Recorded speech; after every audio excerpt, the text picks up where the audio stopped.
everyone. So today I'm here with a new topic of solid state. It is the types of cubic crystals and the number of atoms per unit cell. हम इसमें अपना cubic crystal की types के बारे में पढ़ेंगे जो हमने पिछले लेक्चर में भी थोड़ा सा डिस्कस किया था, और उसके बाद हम number of atoms per unit cell जो हैं वो फाइंड आउट करेंगे कि कितने नंबर ऑफ यूनिट, जो भी हम मेन तीन क्रिस्टल सिस्टम्स को पढ़ेंगे या क्रिस्टल लैटिस को पढ़ेंगे, उनके नंबर ऑफ एटम्स को हम कैसे कैलकुलेट करते हैं. The thing is what, types में आ जाएंगे आपके पास. जैसे आपने बोला था कि एक प्रिमिटिव यूनिट सेल्स होते हैं और दूसरे नॉन प्रिमिटिव यूनिट सेल्स होते हैं. नॉन प्रिमिटिव यूनिट सेल्स, इनमें क्या डिफरेंस होता था? प्रिमिटिव यूनिट सेल्स वो यूनिट सेल्स हैं जिनमें सिर्फ और सिर्फ एटम्स जो हैं they are present on the corners only, और नॉन प्रिमिटिव में कॉर्नर्स के साथ साथ जो एटम है that is present inside the interior of that crystal lattice. So primitive unit cell में हम सिंपल क्यूबिक की बात करेंगे और नॉन प्रिमिटिव में हम दो मेन टाइप्स पढ़ेंगे. One is FCC and the second one is BCC. FCC is face centred cubic and BCC is body centred cubic unit cell. तो हमारे पास तीन तरह के क्रिस्टल लैटिस की बात की जाएगी यहां पे. It is simple cubic, second one is face centered cubic and third one is body centered cubic. और इसमें अब हम जो बात करेंगे that is about the number of atoms per unit cell. एक पर्टिकुलर यूनिट सेल दिया होगा, उसमें कितने नंबर ऑफ एटम्स जो हैं वो प्रेजेंट होंगे, उनकी बात यहाँ पे की जाएगी. So see, in simple cubic unit cell it is primitive one, the atoms are present only at the corners. Atoms जो हैं वो सिर्फ और सिर्फ कॉर्नर्स के ऊपर प्रेजेंट हैं. This is simple cubic.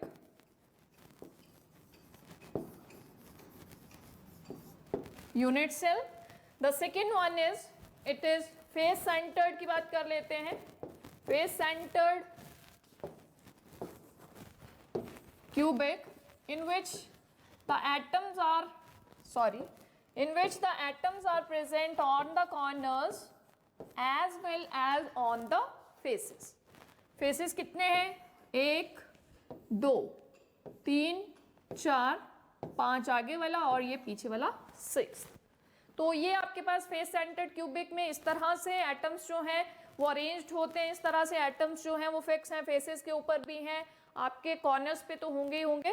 अगली बात करेंगे हम बीसीसी की. बॉडी सेंटर्ड क्यूबिक में आपके पास कॉर्नर्स के साथ साथ जो एटम है it is present in the body of this. ये बिल्कुल बीच में, ये बिल्कुल बीच में है. जो आपके पास एक क्यूब होगा उसके बीच में एक एटम है. तो आप देखेंगे कि यहां पे कितने नंबर ऑफ एटम्स है पर यूनिट सेल, यहां पे कितने हैं और यहां पे कितने. अब ये तो सिर्फ एक सिंगल यूनिट है, इसको बार बार रिपीट करके जो है वो हमारे पास क्रिस्टल बनता है. इसको बार बार रिपीट करेंगे. 3 डायमेंशन में स्ट्रक्चर को क्या करेंगे, बार बार ऐसा ही यूनिट रिपीट होगा, ऊपर नीचे आगे पीछे इस तरह से ये सारी तरफ लगा होगा. तो जब देखा गया ये वाला जो एटम जो कॉर्नर के ऊपर प्रेजेंट है, and how many corners are present over here, that is 8 corners. Here 8 corners. आगे वाले पेज पे कर लेते हैं. In this case, the number of atoms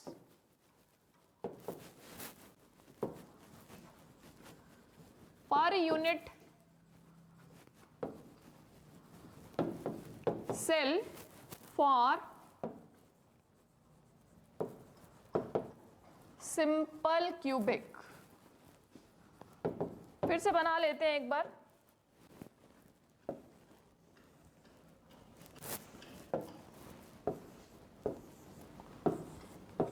वैसे जनरली ये जो आपके पास एटम्स जो कॉर्नर्स के ऊपर प्रेजेंट है, ये एक दूसरे के साथ जुड़े होते हैं। हम यहाँ पे दिखा नहीं पा रहे हैं, बट एक्चुअल में क्या है, ये एक दूसरे के साथ जुड़े हुए हैं। So how many number of atoms at corners? The number of atoms at the corners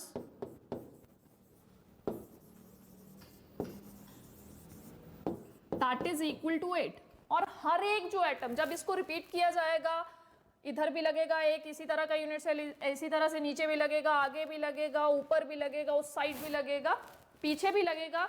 तो जब देखा गया तो ये वाला जो एटम है for this particular unit cell, जो इस एटम का कॉन्ट्रीब्यूशन आ रहा है, दैट इज 1/8 पार्ट जो है वो कंट्रीब्यूट करता है for this particular unit cell. बाकी जितना भी बचा हुआ आपके पास पोर्शन है 7/8 जो है वो बाकी यूनिट सेल के साथ क्या करता है, वो उसको शेयर करता है।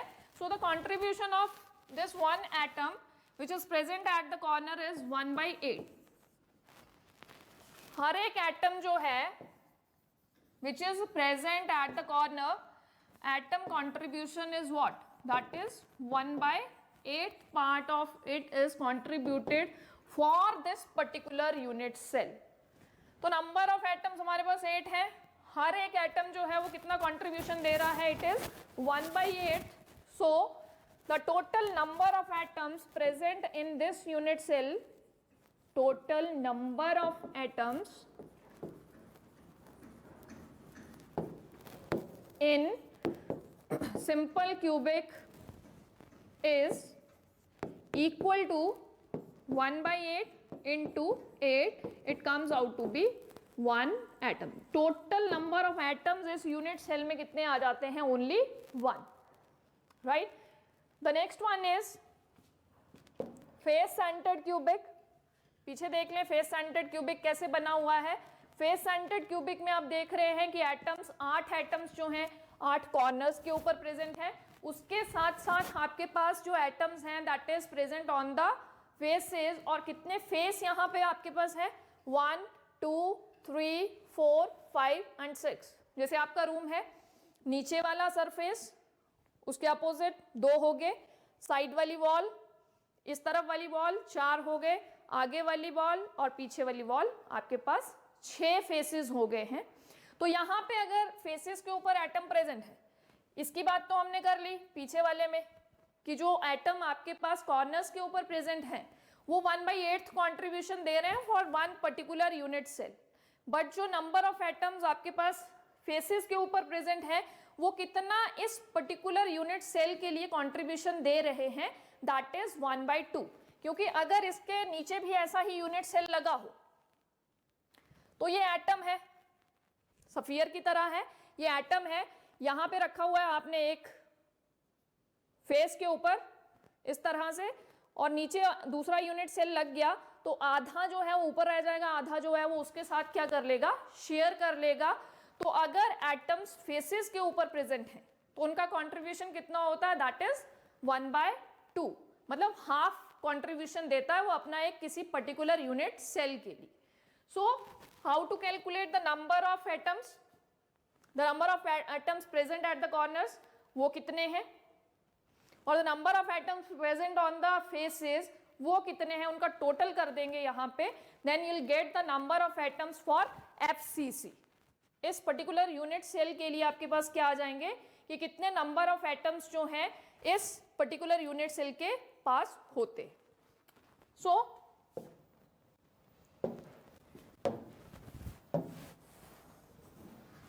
this is FCC, number of atoms present at the corners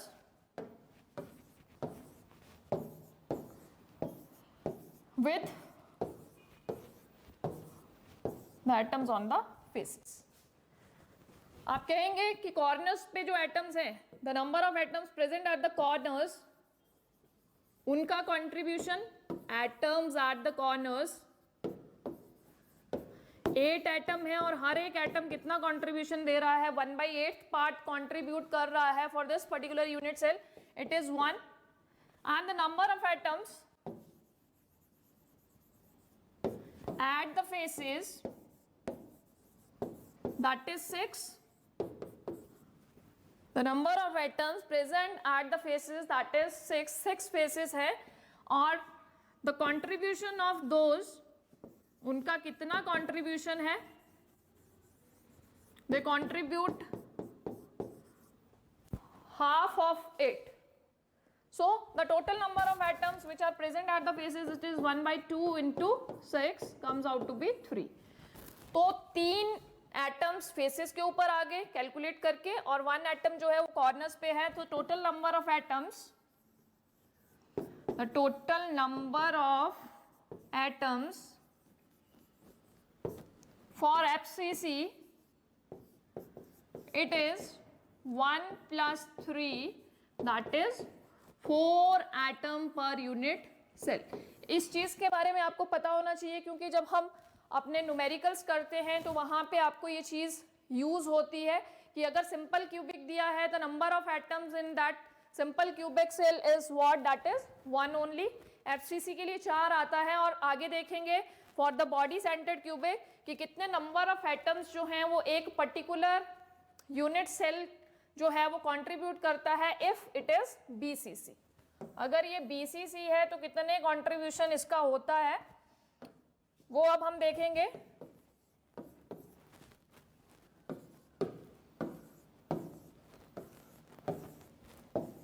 atoms का साइज बराबर बनाएंगे आप, right.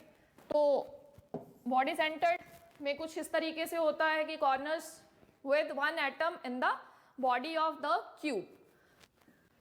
Now in this case आपका जो कॉर्नर्स पे एटम्स है उनका contribution it is 1/8 into 8 it is equal to 1.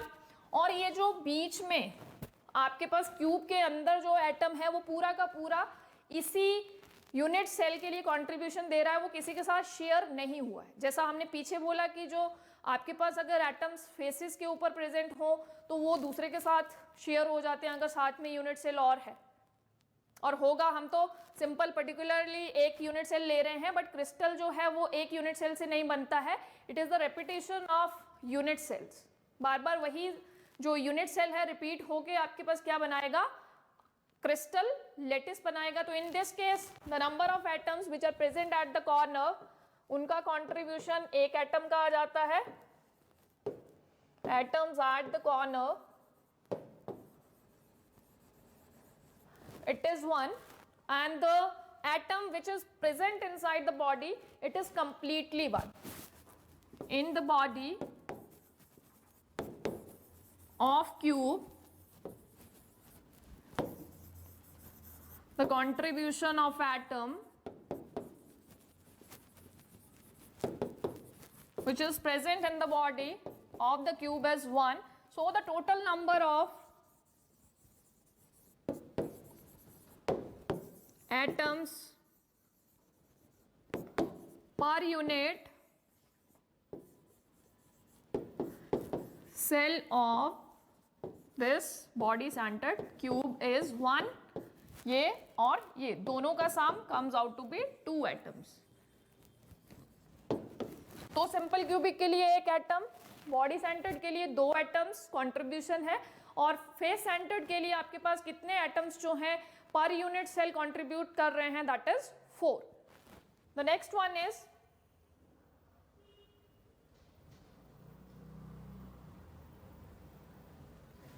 it is the relationship between, the next topic is the relationship between the nearest neighbor distance which is denoted by D and the radius which is denoted by R and the edge of unit cell which is denoted by A for pure elements.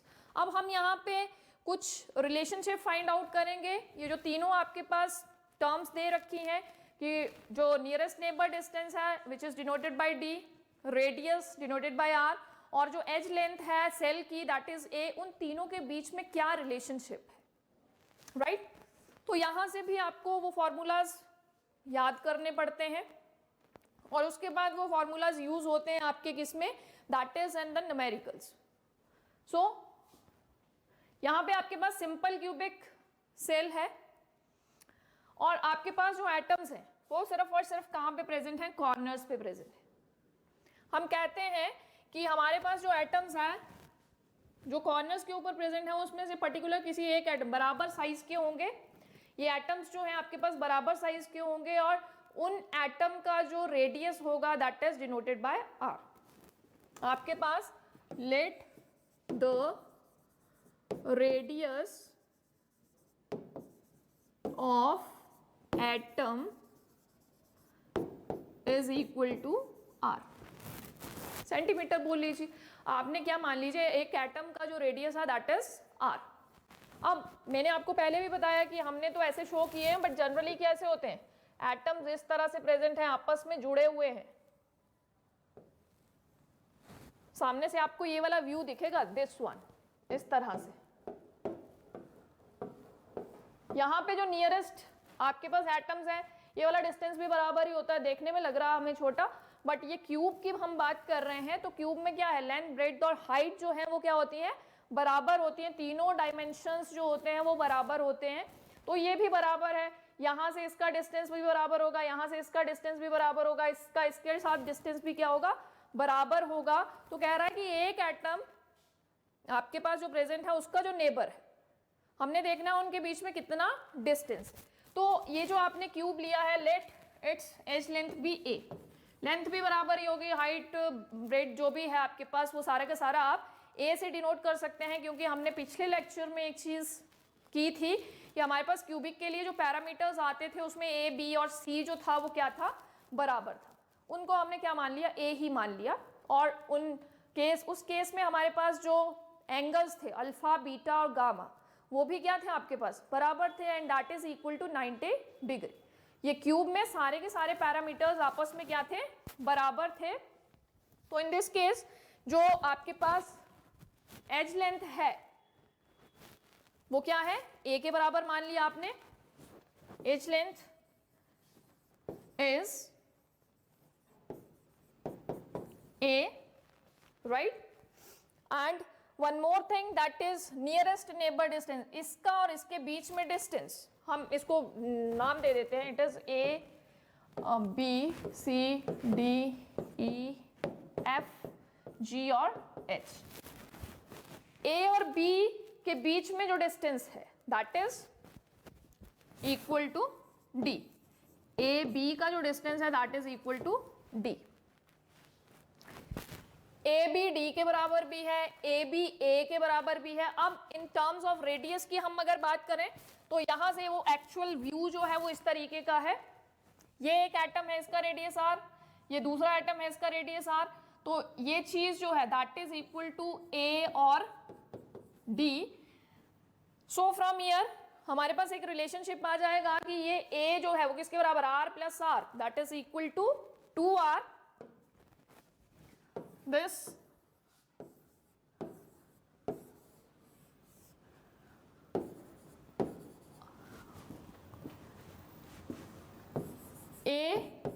ये a के बराबर है, as length है, ये a जो है वो d के बराबर है, नियरेस्ट नेबर डिस्टेंस के बराबर है, and which is equal to r plus r।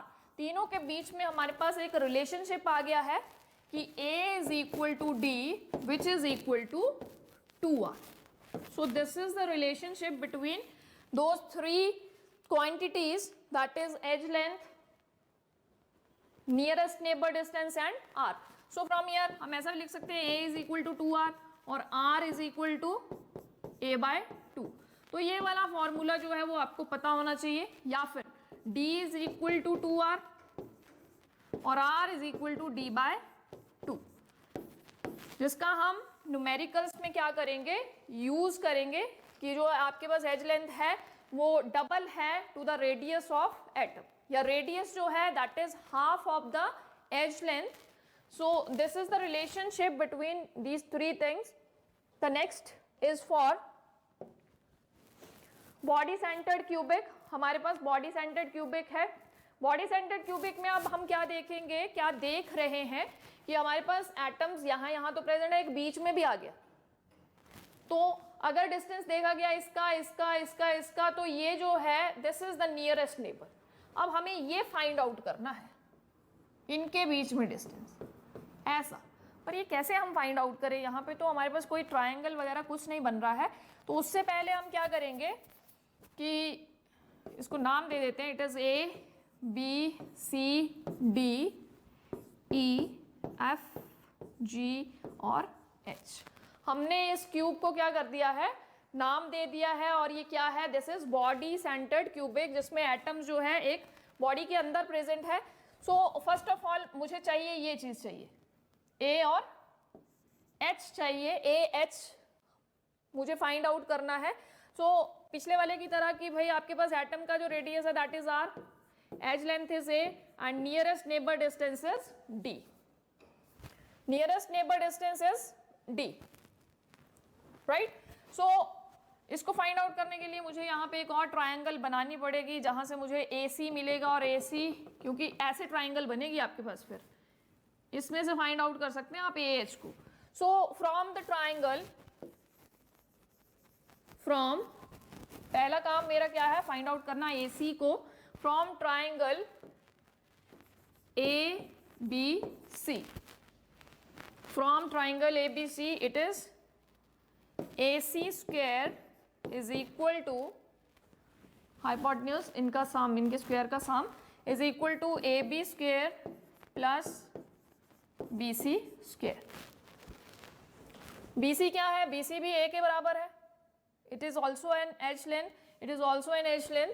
तो ए सी स्क्वायर कितना आ जाएगा इन terms of A C square in terms of a comes out to be a square plus a square, from where we got AC, it is equal to 2a square square root, और ये बाहर आ गया आपके पास। तो AC की value आपके पास यहां से निकल के ये आ गई। आफ्टर दैट हमें यहां से फाइंड आउट करना है इस चीज को, from triangle AHC, it is AH square is equal to HC square plus AC square. Let it be 1, इसको 1 मान लेते हैं, 1 की वैल्यू हम यहाँ पे पुट कर देते हैं, या फिर इसको इसी की टर्म में रहने दीजिए, AC स्क्वायर की टर्म में रहने दीजिए, इट इज 2a स्क्वायर, इसके बराबर आ जाएगा 2a स्क्वायर, यहाँ पुट कर देंगे हम। HC देखिए, it is also an H, ये भी एक एच है, और जो एच की लेंथ है it is also a. So from here AH square is equal to HC square कितना आ जाएगा a स्क्वायर, और AC स्क्वायर कितना है आपके पास 2a square, it is a square plus 2a square. यहां से आपके पास AH की वैल्यू कितनी आ जाएगी, it is 3a square square root, क्या आ गया आपके पास, स्क्वायर रूट आ गया है। आफ्टर दैट ऐसा लिख सकते हैं √3a। Now in terms of r भी हम फाइंड आउट कर सकते हैं इसको, इन टर्म्स ऑफ d भी हम फाइंड आउट कर सकते हैं।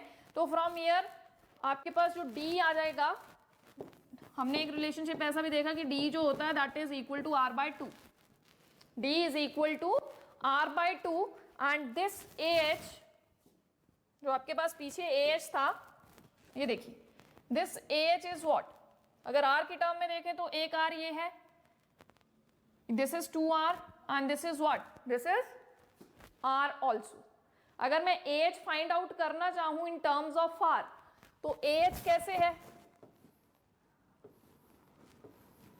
यहां से डिस्टेंस लेके यहां तक is AH, in terms of r ये r है, ये 2r है, और ये भी क्या है r है, तो कितना हो गया r plus 2r plus r, it is 4r, it is 4r। AH in terms of r is 4r, so 4r किसके बराबर आ गया, √3a के, 4r is equal to √3a, so here it is r equal to √3/4a, it is √3/4a। So this is the formula जो आप use करते हैं किसी calculation में जहां पे आपको R दिया गया हो, A दिया गया हो या R निकालना हो, R दिया गया हो A निकालना है, R दिया गया है D निकालना है, तो D और R के बीच में तो आपके पास ये वाला रिलेशनशिप है, D और R में आपके पास ये रिलेशनशिप है, तो यहां से आप D भी निकाल सकते हैं, उसका हाफ कर दीजिए, आपके पास क्या आ जाएगा, √3/2a, इट इज √3/2a आ जाएगा इन terms of D. Now the next one is it is face centered cubic.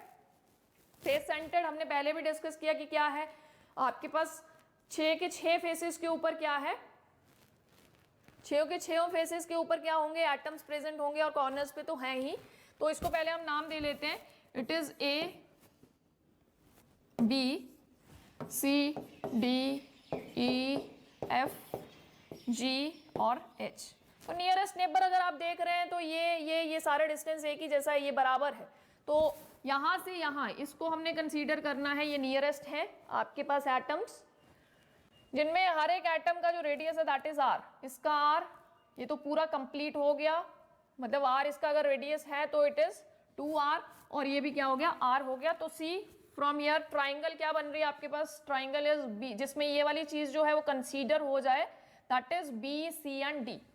From triangle BCD, that BC square is equal to CD square plus BD square. आपके पास ये आ जाएगा that BC square is equal to CD square plus BD square.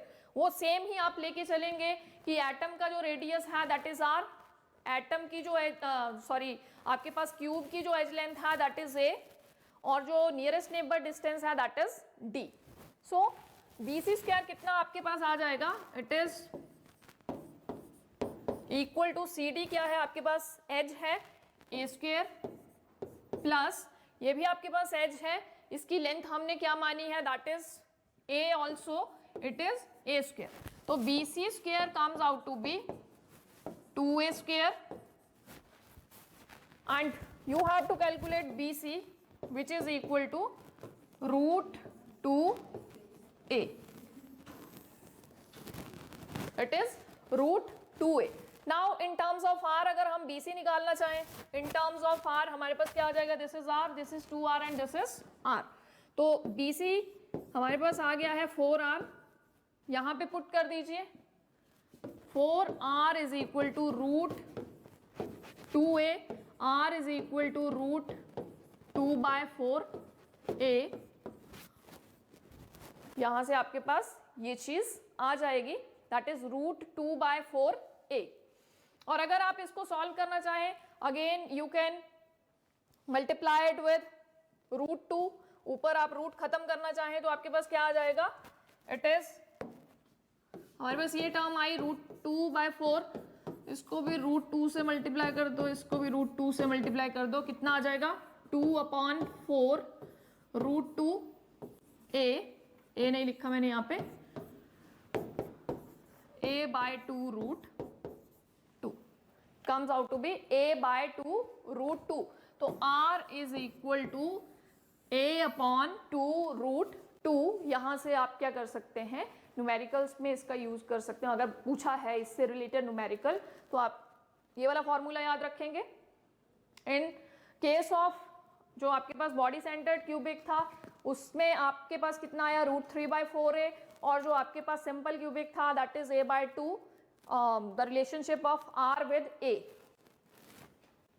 The next one is, हमने एक numerical लिया है जिसमें कह रहा है कि एक कंपाउंड जो है it is formed by the elements A and B which crystallizes in the cubic arrangement, which crystallizes in the cubic arrangement in which A atoms are at the corners, जो A atoms हैं वो corners के ऊपर present है, and the B atoms are at the face centers.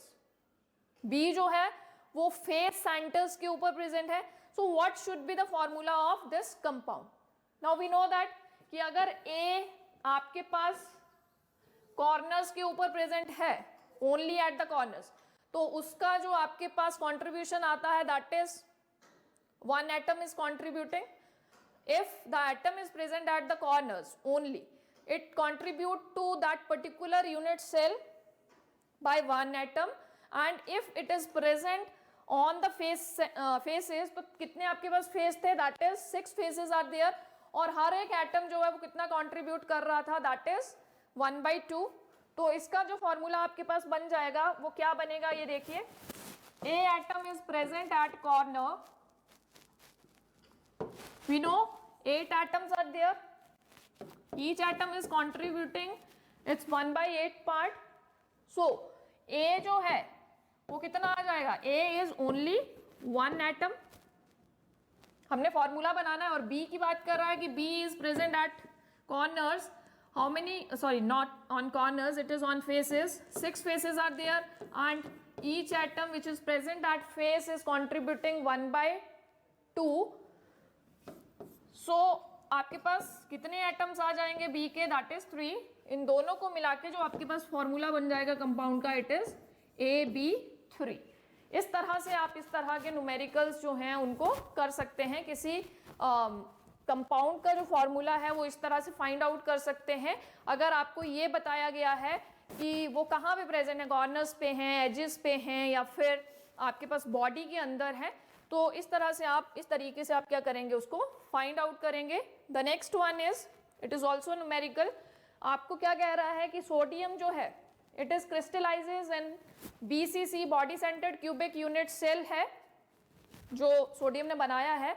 तो आपको क्या calculate करना है, you have to calculate the approximate number of unit cells in 9.2 grams of sodium, where atomic mass of sodium which is given to you, it is 23. अब कैसे करें इसको, पता नहीं क्या पूछा है ये. इसमें बोला है that you have to calculate the approximate number of unit cells. आपको यूनिट सेल्स जो हैं वो फाइंड आउट करने हैं. कितने ग्राम ऑफ सोडियम में, इट इज 9.2 grams of sodium. So we know that 1 mole, हमने यहाँ से मोल वाले कॉन्सेप्ट के साथ चलना है. मोल वाले कॉन्सेप्ट के अकॉर्डिंग आपके पास क्या होता है कि 1 मोल जो है वो आपके पास कोई अगर पर्टिकुलर एटम दिया है तो उसके एटॉमिक नंबर के बराबर होगा, और द यूनिवर्सल रिलेशनशिप जो एवोगैड्रो नंबर के साथ है उसके साथ आप उसको क्या कर देंगे, रिलेट कर देंगे.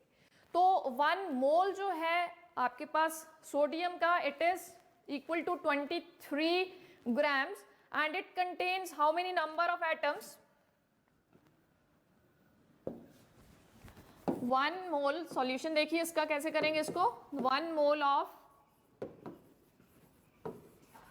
sodium is equal to 23 grams, and those 23 grams, ये इसका एटॉमिक मास आ गया, और मोल के साथ अगर रिलेशनशिप देखें तो ये आ गया है आपके पास मोल के साथ रिलेशनशिप, और नंबर ऑफ एटम्स के साथ रिलेशनशिप देखें तो इट इज 6.023 इंटू 10⁻23 एटम्स. कह रहा है कि आपके पास 23 ग्राम्स ऑफ सोडियम में इतने नंबर ऑफ एटम्स होंगे. बट हमें पूछा क्या है, it is in 9.2 grams of sodium में कितने आ जाएंगे अगर 23 ग्राम्स में उतने होंगे. It is equal to 6.023 into 10⁻23 divided by 23 into 9.2, and it comes out to be 2.4088. It is 2.4088 into 10⁻23 atoms. इतने एटम्स आपके पास क्या हो गए हैं, 9.2 ग्राम्स ऑफ सोडियम में आ गए. अब बोला क्या है इसने, कौन सा अरेंजमेंट है, this arrangement is I think BCC. The arrangement is BCC and the number of atoms in case of BCC is 2 only. and आप क्या करेंगे, जितने टोटल हैं उसको उतने नंबर ऑफ एटम से क्या कर देंगे, डिवाइड कर देंगे, and you'll get the number of unit cells. So the number of unit cells, before this you have to write the number of atoms in BCC कितने होते हैं, 2 एटम्स होते हैं. तो यूनिट सेल कितने आ जाएंगे, यूनिट सेल्स आपके पास आ जाएंगे जितने टोटल आए हैं 4088 into 10 to power 23 divided by 2, it is 1.2044 into 10 to power 23 unit cells. आपको यूनिट सेल्स पूछे होंगे ना, तो इस तरह से करना है, you have to find out the total number of atoms in particular number of grams of the atom, and after that आपको अरेंजमेंट देखना है। अरेंजमेंट के बाद आपको क्या देखना है कि उसमें कितने नंबर ऑफ एटम्स होते हैं, और उससे टोटल जो है उनको क्या कर देना है, डिवाइड कर देना है, then you will get the number of unit cells. आगे देखिए, आपके पास एक और न्यूमेरिकल है, it is tungsten crystallises in BCC unit cell. आपके पास टंगस्टन दिया है जिसने अपने आप को किस तरह के यूनिट सेल में क्रिस्टलाइज किया है, it is in the BCC, and if the edge of unit cell is 316.5 picometre, what is the radius of the tungsten atom. Tungsten के एटम का कितना रेडियस होगा अगर उसका एज लेंथ जो है वो इतना दे रखा है। हमने अरेंजमेंट देखना, इट इज बीसीसी। अभी अभी हमने पीछे फॉर्मूलाज किए थे कि बीसीसी के लिए क्या फॉर्मूला होगा, एफसीसी के लिए क्या फॉर्मूला होगा, और सिंपल क्यूबिक के लिए आपके पास क्या फॉर्मूला था। So in case of the arrangement is I think BCC, for BCC cubic cell हमारे पास जो रेडियस और एज लेंथ में रिलेशनशिप है, it is √3/4a। Relationship is this, हमें a दे रखा है, a is equal to, it is 316.5 picometre. r कैसे आ जाएगा, यहां पुट कर देंगे √3/4 into 316.5, it comes out to be 137.04 picometer. Very simple. अगर आपको ये वाला फॉर्मूला आता होगा, that what is the relationship between R and A. Now the next one is aluminium crystallizes in FCC structure. FCC structure में इसने अपने आप को crystallize किया है. The atomic radius of the metal is 125 picometer. What is the length of the side of unit cell of the metal? Very simple.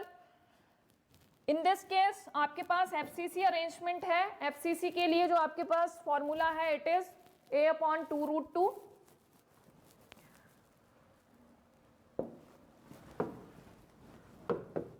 The relationship is a/2√2. R और A के बीच में ये रिलेशन है। A आपको दे रखा है, A is what? Atomic radius of metal is, no, radius is given to you, it is 125 picometer, and what you have to find out, length of the side, which is denoted by A. So radius is 125, a/2√2, A comes out to be 250√2, साथ में picometre. So this is the way, आपको formulas याद होने चाहिए जो relationship है, और number of atoms जो हैं वो भी याद होने चाहिए कि कितने नंबर ऑफ एटम्स होते हैं। सो this is all for today, thank you, have a nice day.